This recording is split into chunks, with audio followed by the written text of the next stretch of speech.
And whenever we went out there for game 1 and I looked around, I'm like, oh my God, this place is sold out. And I was like, wow, this is unreal. That's whenever I knew we've got something here, guys. And that's whenever a lot of people jumped on board and a lot of business people in the area were like, we want this to stay here. And I don't think it's going anywhere.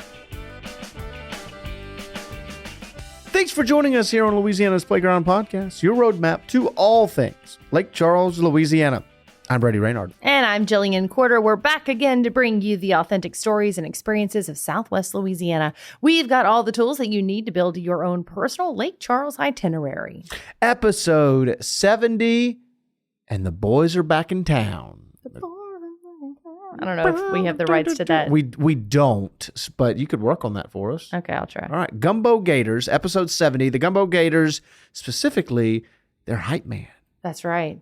I mean, if you want to get his real title, it's the in-game host. But I kind of like calling him the hype man because he really brings the energy for the Gumbeaux Gators. Of course, I'm talking Bryce Boudreaux. So we're going to hear all things Gumbeaux Gators coming up in just a second. But first, it's a segment we like to call On Beat Eats. Not only do we like calling it that, that's its name. Shut up. This week we head to Thai Lake Charles. It's actually the family's second location. They had one in Lafayette for a little over a decade before opening this one right here in Lake Charles. They call it the Baby Shop, opening back in 2023. And I think what they do really well is obviously the authentic Thai food is spot on, but they make their curry from scratch. They grow their own spices, things like their basil. And specifically, they wanted to make sure to point out because they do everything from scratch means that they can make everything to order exactly like you want it, meaning they cater to vegans as well. And for special diets, you're able to really pick and choose what you want. Yeah. So you can or if you're cater just like your me, meal for it. or if you're just like me and extremely picky and don't necessarily want everything that comes in a dish on the menu, then you can kind of order it just for you. But you should get everything that comes on it. I did this time around. Same? Yeah, because I was like, no, I want it the way it is supposed to be. Right.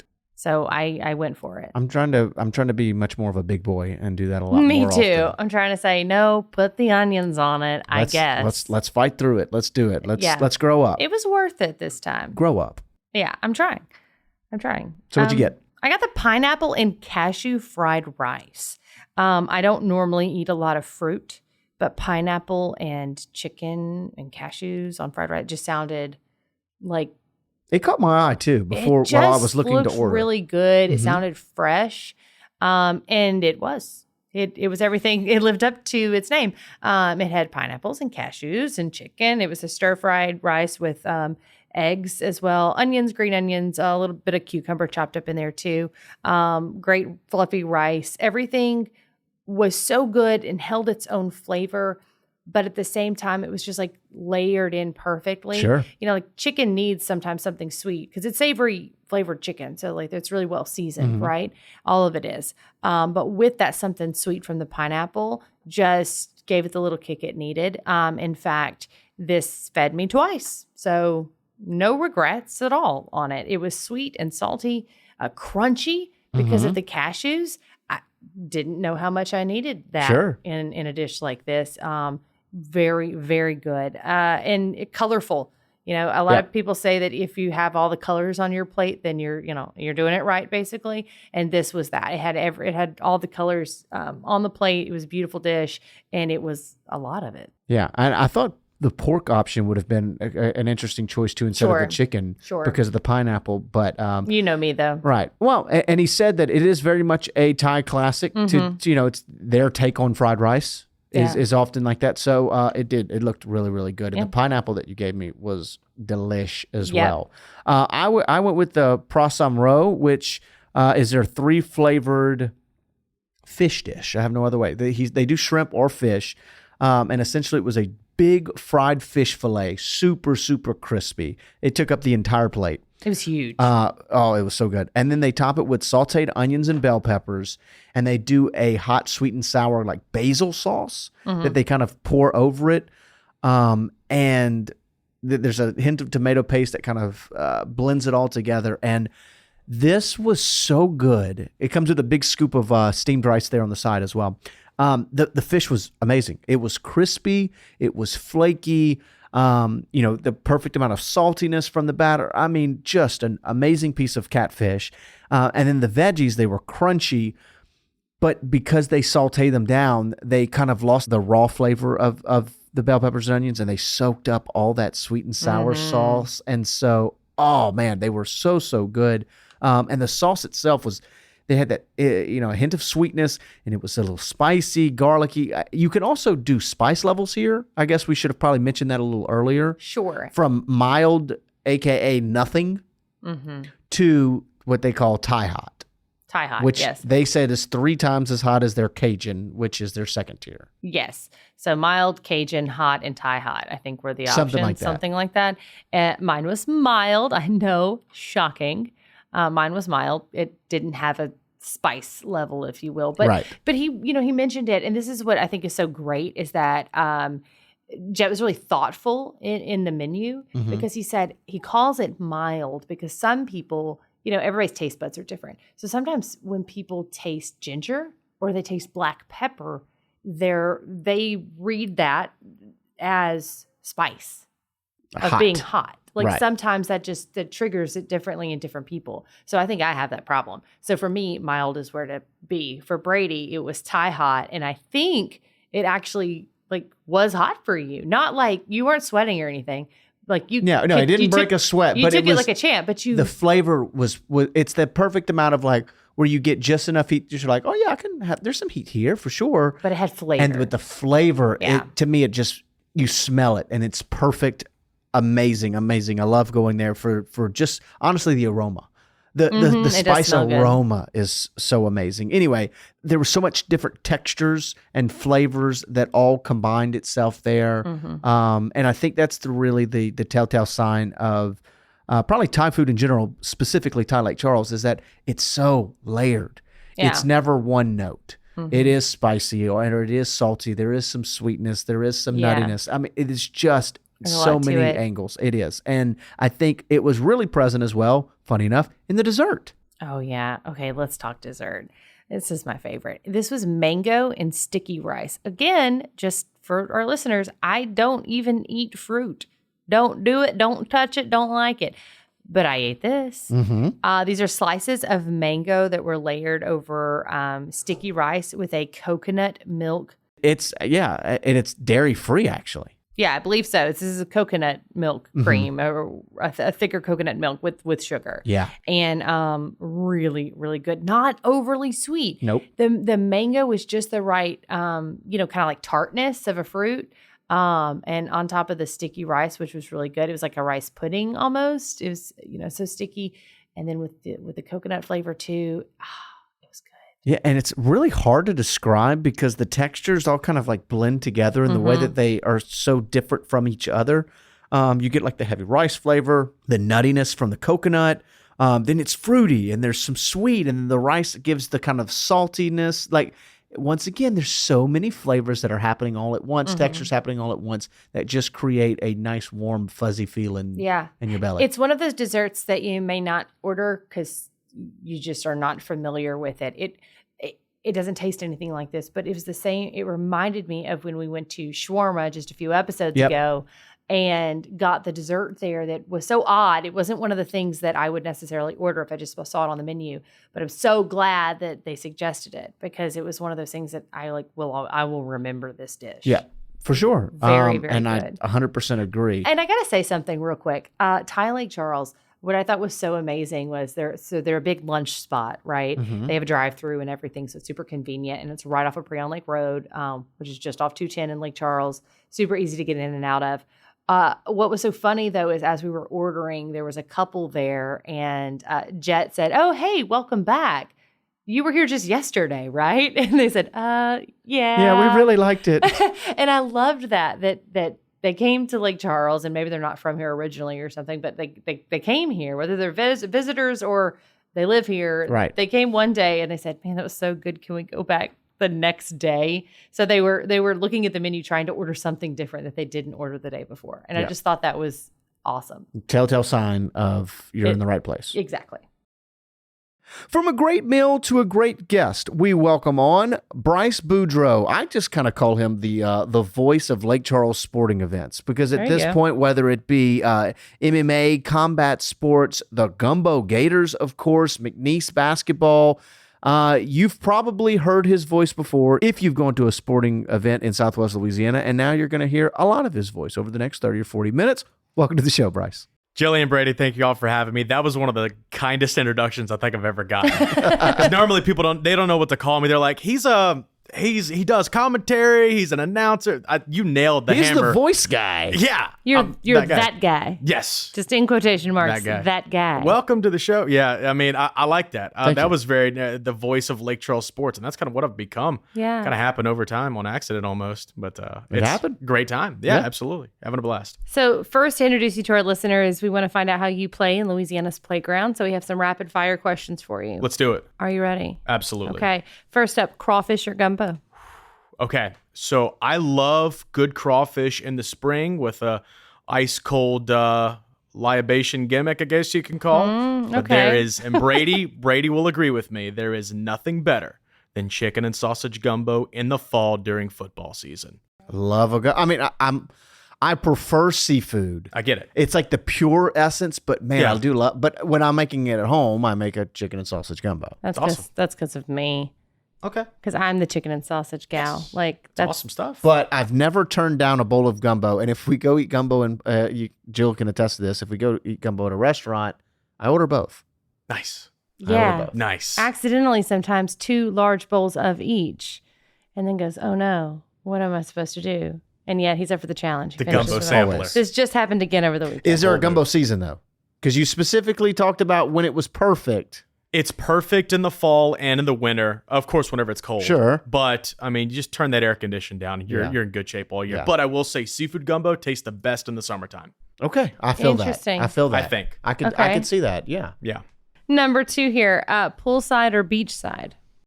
Beachside. Because, I mean, pools, with all due respect, people pee in pools.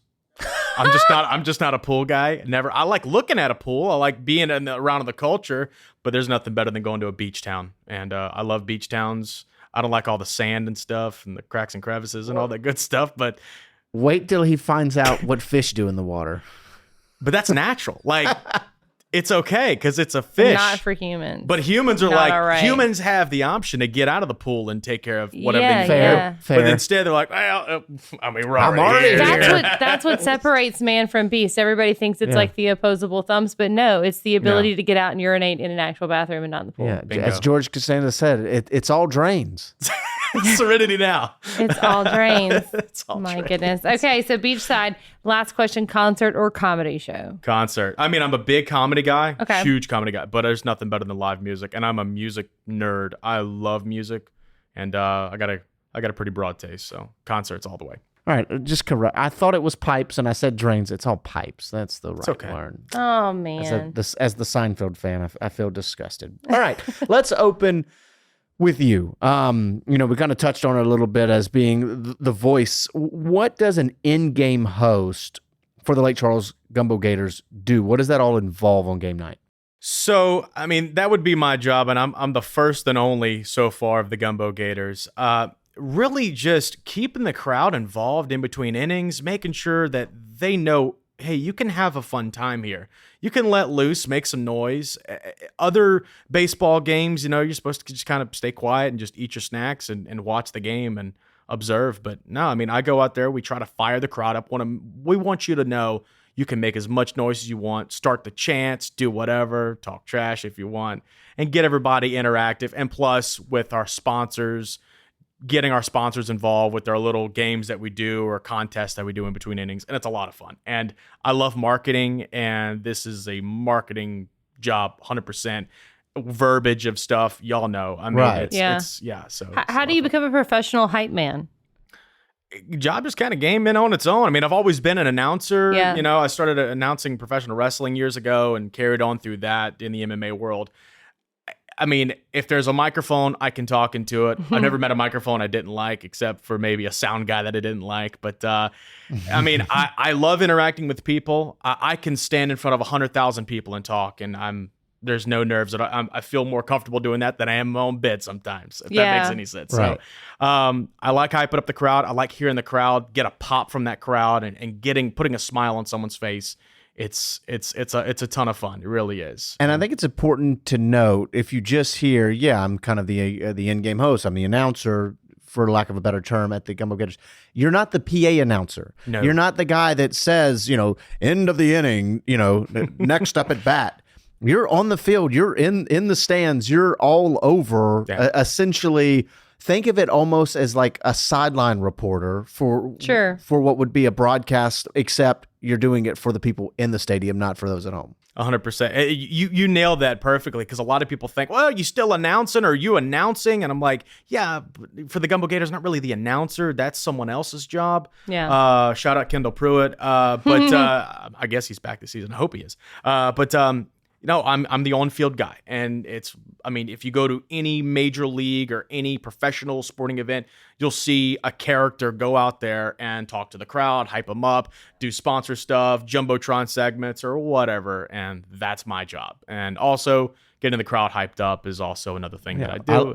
I love that she's the Gumbeaux Gator hype man. That's kind of what I've labeled you. You are the hype guy. I guess so. Yeah, I love that. I like it. I would ask how difficult is it to energize a crowd like that, but I feel like the audience that's going to a Gumbeaux Gators game, they want that. They thrive on that kind of energy, right? Mm-hmm. Yeah, well, whenever, especially around here, you work all week, you got your money to spend, you want to go have a great time, and it's cheaper than going to the movies whenever you go to our games. We make it very affordable. It's affordable family entertainment, and with making it easy for the crowd to do stuff, you don't make it super complex and tell them, look, this is all the words y'all need to chant, like Drew Brees did for his Hall of Fame thing, which is kind of wild. But I make it really simple. If y'all have ever been to a game, and a lot of people listening have been to games, we'll get the crowd doing the Go Gators chant. We split the crowd in half. We get one side saying go, one side saying Gators. Yeah. You just give them simple stuff to react to. Like, hey, if you're rocking with the purple, green, and gold, let me hear you say yeah in the crowd. Yeah. And it's easy, simple stuff, and anybody, doesn't matter the age, whatever, can get into it and have a good time. And these games are so in between the actual action of the game being played, but they're so interactive with the crowd. You guys pick people out of the audience to do different things. I've got little races and games and all that going on too, right? Oh yeah. We have the Mallard Cove one putt challenge, which is a fun one. And what I always do, I don't mean to embarrass anybody, but I always make it a bigger thing than what it already is. I already tell people, hey, this person claims that they're really good at the game of golf. We're going to see them put their skills to the test, and they're doing it in front of like 1,000 people. And, sometimes they get it, sometimes they don't. The cornhole toss, same thing, the dance off. A lot of times we get kids to do the dance off. Well, I got to give a fair warning, and it's normally young boys that go out there. Guys, you can't just be hitting the gritty the whole time. You're going to do something different. Yeah. Like you got to cut up and do something different, guys. No gritty the whole time. Some pointers. You'll lose immediately. Oh, yeah. Sorry. Yeah, and 100%. Yeah, it's definitely a fun job. Being that guy, that job, as you kind of said, that energy extends to when you do announcing for combat sports, when you do McNeese basketball or anything else. What keeps you coming back? I just love it. I just love it. Like I said earlier, I like to hear the pop of the crowd. And, in my field, it's a very competitive field. There's tons of jobs all over the world in what I do. And it's a fun job. It's the funnest job, and I have a great time doing it. If I didn't like doing it and I felt like I was just doing it for a paycheck, then I would probably not be doing it anymore. But I absolutely love it. It's the best job ever, and I have a lot of fun doing it. So, well, we've got a lot of fun activities upcoming for the Gumbeaux Gators this year. What are some that you are particularly excited about? Some engaging activities, some of the nights. What are some of the big promotions this year for the Gators? One that comes to mind would be kicking off the whole season with the Marty Party night. By the way, I just want to say Navarre Auto is going to be sponsoring our game one, free admission. By the way, I said free admission for anyone that's got me second guessing. That's free. Free. So I go and I'm in. Logistically, it would be impossible to invite everybody in town to come to the game. We can't hold 80,000 people at Joe Miller Ballpark. We can try. But what I'm saying is that it's free. So anybody can come to the game for free. So bring your mom, bring your dad, bring your wife, bring your husband, bring your whole family and all of them, because it's 100% free. Come to the game and get a taste of what we're bringing to the table. If you're second guessing yourself and you're like, I heard we got a little minor league baseball team, I want to go check that out. I just haven't got the chance to do it. You ain't got to pay for it. It's free. So come out June 3rd, the first game of the season. Mardi Party night. We're going to have a Mardi Gras parade. It's going to go through the stands. It's going to be a lot of fun. We'll have live alligators at the game that we've got straight from the... No, I'm kidding. They came from, I think, Gator Cove. Straight from Lake Charles. No, it came from Gator Cove. They're going to be coming out and bringing some gators. You can hold little baby alligators. It'll be a lot of fun. And a ton of surprises. And I'm actually not allowed to say anything else about it, but it's going to be incredible. No, you can't. I'm not going to. You're not going to get in trouble from us. Okay. Well, still, I don't want to ruin the surprise, y'all, because we've got something massive that I can't believe we're going to pull off. But an alligator? Close. Okay. Don't make him give it away. Well, I really alligators are want massive. You're like one of those Disney or Marvel spoiler people. Like, you want to know everything before you watch the movie. We could have a massive alligator. I might put in a phone call, but it just be, you know. There's like a 12-footer out in the lake right now, yeah, I think. That would be like a 3-man job to get that thing in the ballpark and wrangle him up. But a lot of other stuff coming up this season, too. 100%. Yeah, we're a little long-winded on that first game of the night, but also the second game of the season on June 4th. By the way, first game of the season, we're taking on our rivals, the Acadiana Canecutters, our arch rivals. It's like if LSU kicks off the season against Alabama. Yeah. So our disdain for our people down there in Acadiana taking on first game of the season. Second game of the season is going to be Major League night, and we're going to have Major League ball players, guys that played the highest level of baseball that are from this area are going to be there. Last year we did it, and it was an absolute smash hit. The guys came out and signed autographs and whatever first pitch. Fast forward, there's going to be a lot of stuff for the kids, like a Princess and Superhero night. We'll have cosplayers around. I think that's presented by Children's Museum. We'll have the Pirate Night, which will be Buccaneers of Lake Charles coming out, and I think we're going to have a cannon, and somebody's going to walk the plank, and we're going to fly the flag of mutiny or something. So it's going to be a lot of fun. John Lafitte's going to be there. It'll be cool. We'll have a lot of the cheerleaders and everything coming out on the 29th for the cheer and dance night. Local cheerleaders and dance teams will get their chance to shine. A salute to service night, saluting the military and first responders. That was really cool, that what we did last year. So that's going to be a lot of fun. Scouts night, of course, giving the shout out to our Cub Scouts and Boy Scouts and Girl Scouts out there. And one of my favorite things that we did last season was the retro night. We played retro music all night long and more like an 80s type theme. Mm-hmm. So that's going to be a lot of fun happening towards the end of July. Our full schedule, by the way, is on our social media page and on our website, LakeCharlesGumbeauxGators.com or Lake Charles Gumbeaux Gators on social media. June 27th, I want to mention College Night. Last year we did College Night, and it's sad because it poured down raining 30 minutes before first pitch, and that was awesome because we had Will Wade out there throwing out the first pitch of the game. We had McNeese football players, former head coach Gary Goff of the football team came out with the football team, basketball team showed up, and it was a whole lot of fun for College Night. And also we played our rivals last year for that game. I think we had like beer pong tables and stuff, and it was more like a, hey guys, college kids, come out and party and have a great time. So kind of edgy, but we had a great time with it. My personal baby that I've been working on is Fight Night. Night. On July 13th, where we are partnering up with American Combat Alliance, the premier mixed martial arts promotion in the state of Louisiana and beyond across the Gulf Coast. They're coming back to Lake Charles to the Golden Nugget, and we're doing a show. We're doing a game with them where they're going to come out, bring their local fighters like Hunter Smith with their belts and everything. We'll have a face-off, and you'll be able to take pictures with them. Awesome. So big shout out. That's my personal baby. Sure. I'm an MMA guy, so.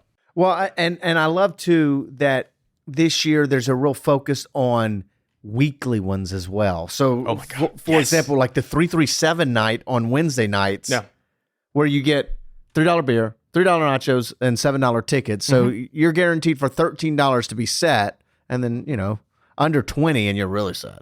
I did the math on I did the math on 337 night, and I love going to the movies just as much as anybody, but I keep saying it's cheaper than going to the movies. I don't know if we have a movie sponsorship here. No. We've been working on it, but not yet. There's like 1 million theaters in this town. Dune 3 might be by the time Dune 3 is ready, we might be set. Oh, hey now. But I did the math. If you come on a Wednesday night for 337 night, which is a $3 beer, $3 nachos, $7 tickets, it's literally, if you go to the movies, buy one ticket to a movie, and then you buy a small popcorn and a small soda, you're still spending more money than coming to a game on a Wednesday night for 337 night. And you got to get all the options on there. So $3 beer, $3 nachos, and $7 tickets. So I've done the math, guys. And so each of the weekly mainstays look like a lot of fun in what they have ultimately. And Mardi Gras parade every Tuesday. So every Tuesday in the summer is going to be Fat Tuesday. That's awesome. We're going to have a Mardi Gras parade through the stands. That's fantastic. Yeah, it's a lot of fun. Yeah, appealing to more than just the sports fan. Right. Appealing to more than just the person who likes baseball, because no offense, I'm sports fan adjacent.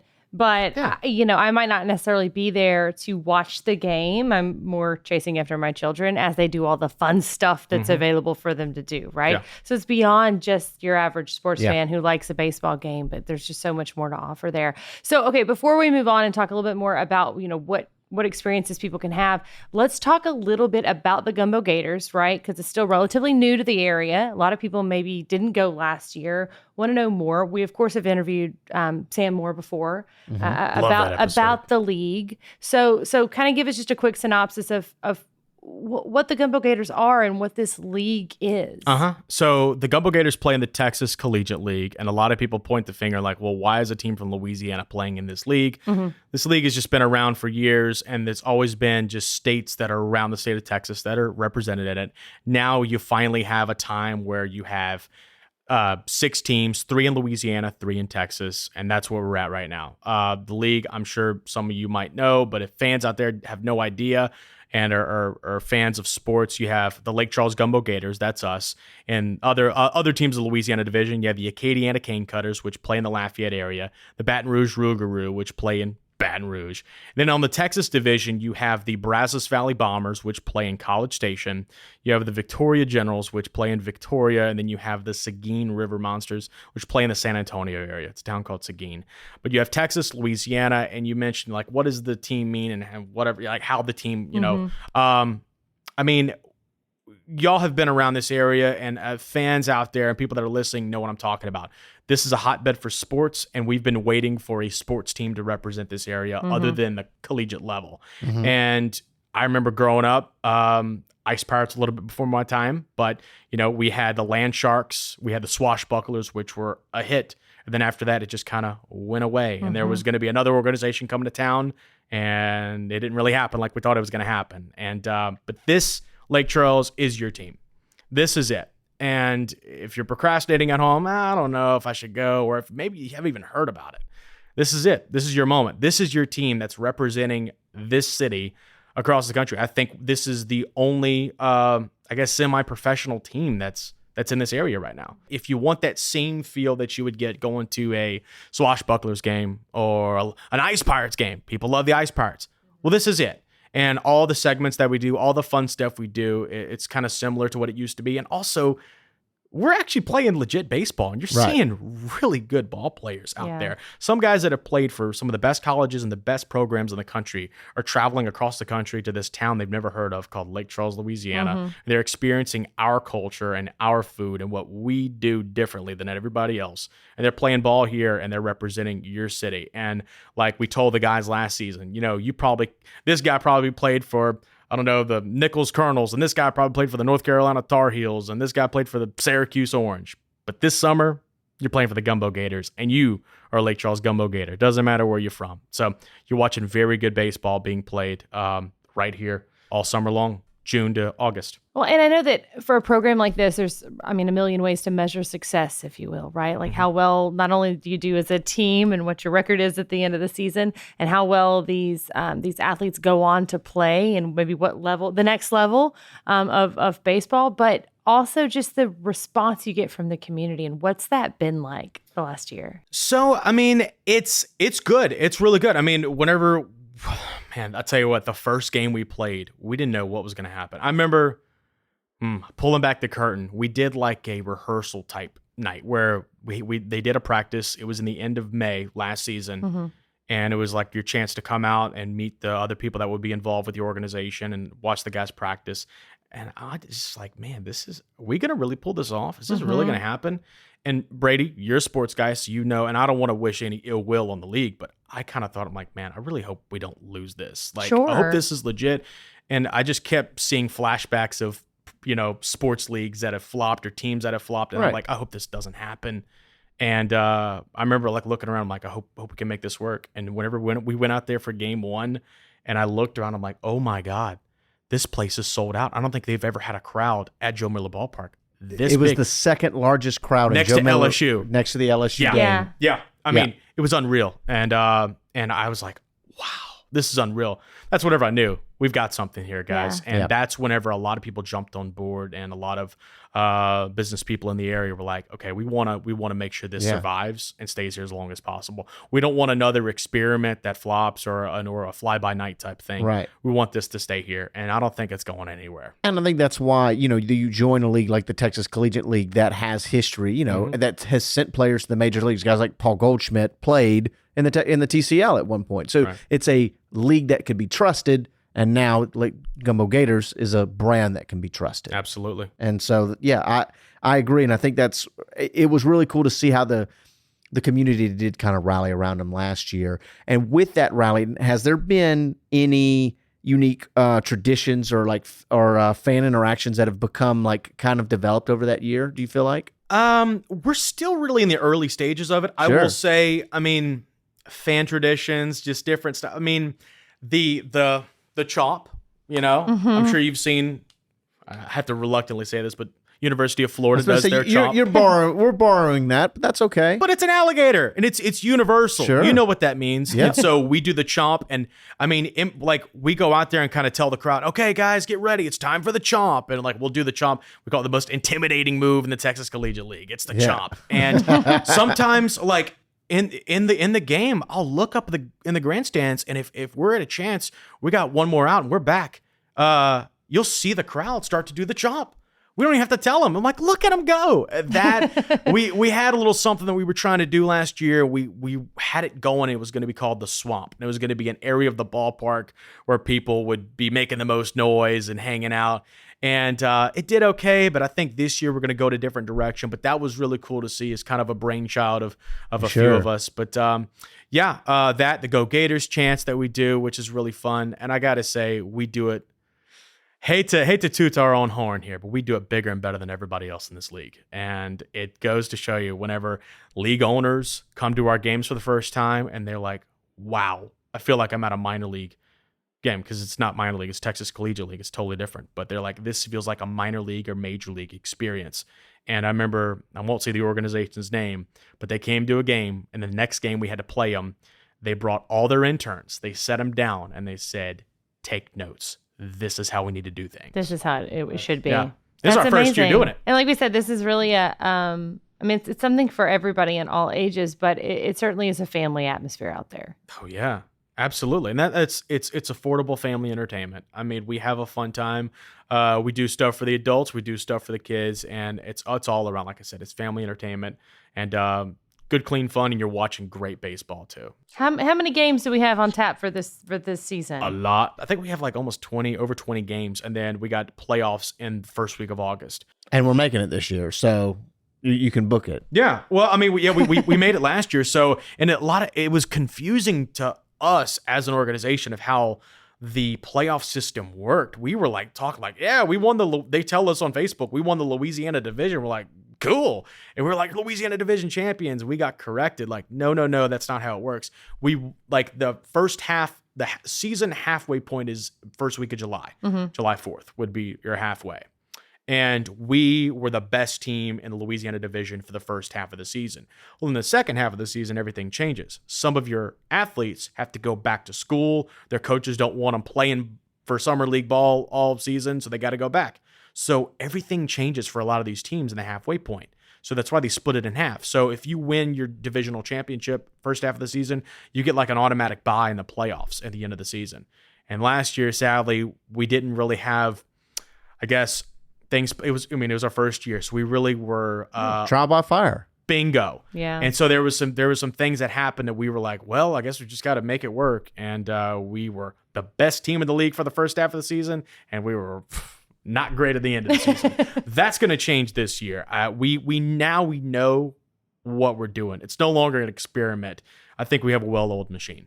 Yeah, that's what I was going to say. Talking to some of the Gumbeaux Gators brass, there's been a change in the way that the roster was assembled this year, specifically for that. Now that they know, they've been through it, so we should be a better team on the back half and the front half. Got a great coach, too, Barry Manuel. I mean, former major leaguer, coaching right now at World Series champion. Bingo.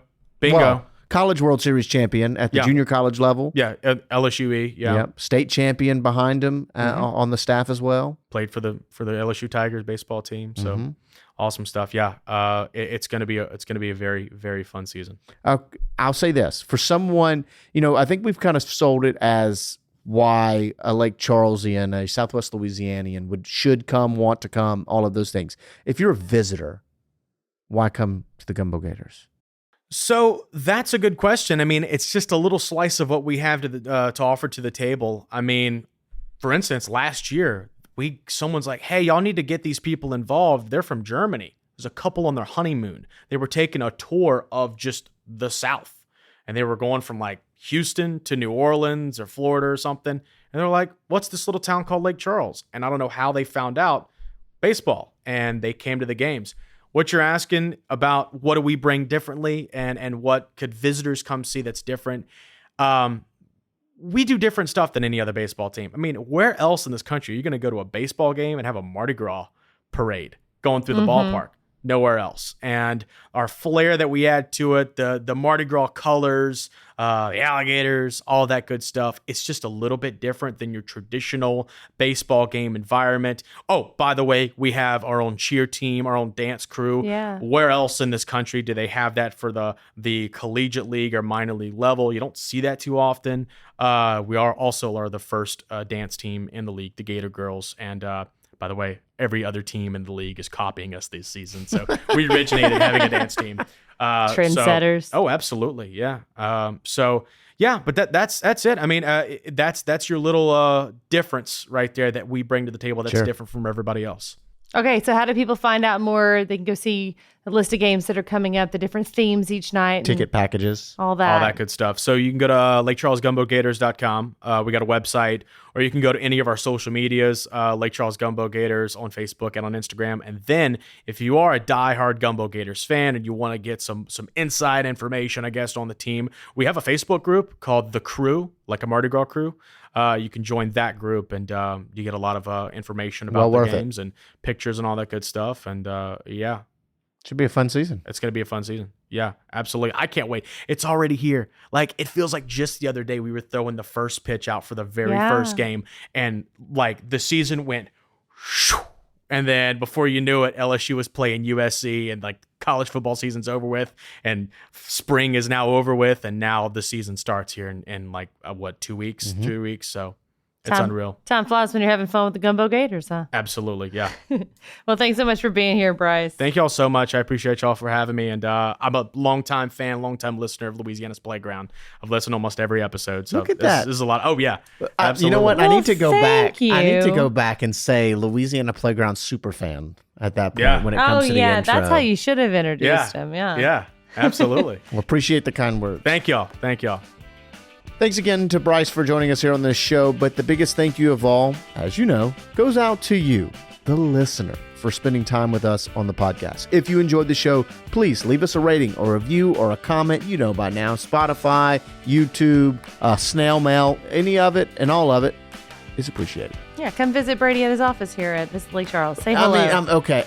Come say hello. Yeah, sure. Give him a wave. All right. Of course, this always helps us grow our audience and further share the unique experiences that Lake Charles and Southwest Louisiana has to offer.